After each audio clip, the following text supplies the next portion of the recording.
Molly's Special Special. It was a blustery day on the island of Sodor. Thomas was excited.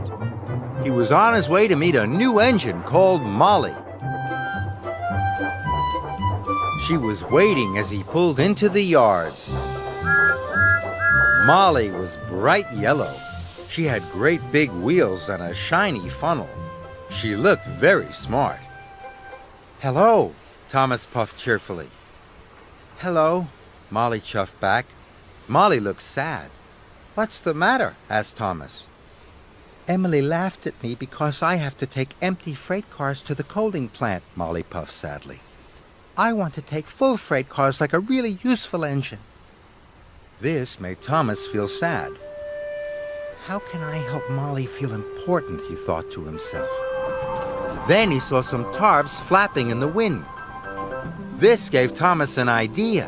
"I know what we can do," puffed Thomas. Molly reversed the empty freight cars into a siding. Thomas asked Molly's driver to cover her freight cars with the tarps. "With your cars covered up, no one will know they are empty," puffed Thomas. "We can make everyone think you're carrying a special delivery." "Then I will feel important," Molly chuffed cheerfully. Later, when Thomas saw Emily at the station, he told her all about Molly's special. "What is it?" asked Emily. "Not telling," Thomas puffed. "But it's the most special of all." And every time Thomas saw another engine, he told them all about Molly's special. Soon all the engines were talking about Molly's special. They were excited, except Gordon. "It won't be as important as my Express," Gordon huffed. "Molly's special is much more important than the Express," puffed Thomas. "And you'll see it tonight at Abbey Station." But then Thomas was worried. How can I make Molly's freight cars look even more special than Gordon's Express, he wondered. Later that evening, Thomas saw a station master lighting lanterns. This gave him another idea. "Can I borrow your lanterns?" Thomas puffed to the station master. "Of course," the station master replied.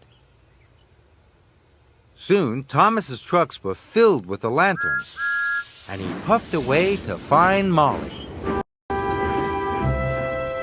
Soon, Molly's freight cars were decorated with the beautiful lanterns. She was taking the cars to the coaling plant for a very important job. "Your freight cars look very special now," puffed Thomas. "You must go through Abbey Station. Lots of engines will be there to see you."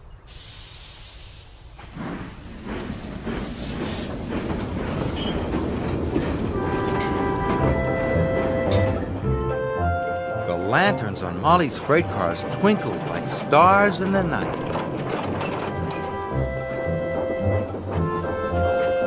When Thomas and Molly arrived at Abbey Station, Emily, Percy, and Gordon were waiting. Percy gasped. "Ooh! She looks magnificent," exclaimed Emily. And for the first time since she'd been on Sodor, Molly felt special. But not for long. A strong gust of wind blew one of the tarps into the air. "Oh no!" gasped Thomas. Now everyone could see there was nothing inside. "Those freight cars are empty," Gordon huffed. "I knew it couldn't be as important as the Express." "So there isn't a special?" Percy puffed sadly. Molly felt silly and not very important at all. So she puffed away as fast as she could. Thomas felt very bad. Just then, Sir Topham Hatt called the station master. And the station master came to see Thomas. "There are lots of engines waiting at the coaling plant," the station master said. "They're waiting for Molly's freight cars." "Oh no," moaned Thomas. "I've got to find Molly quickly." Molly had stopped in a siding. She looked very sad. I'm sorry I made you look silly, puffed Thomas, but they are waiting for your empty freight cars at the coaling plant. But I've nearly run out of coal, moaned Molly. Don't worry, puffed Thomas. I can help you get there. So Thomas pushed and Molly pulled. Thomas and Molly worked together. And they arrived at the coaling plant in no time at all. There were lots of engines waiting for them.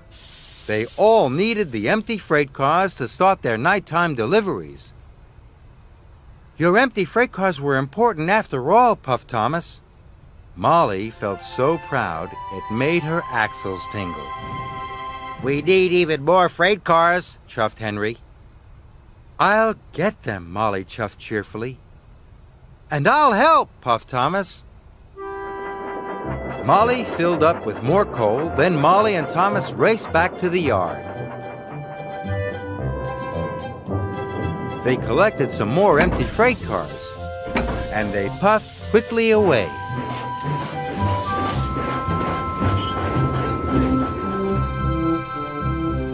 Gordon was stopped at a junction. His signal had turned to red. Out of the way, puffed Molly. Empty freight cars coming through? You see, laughed Thomas. Sometimes empty freight cars are more important than your express.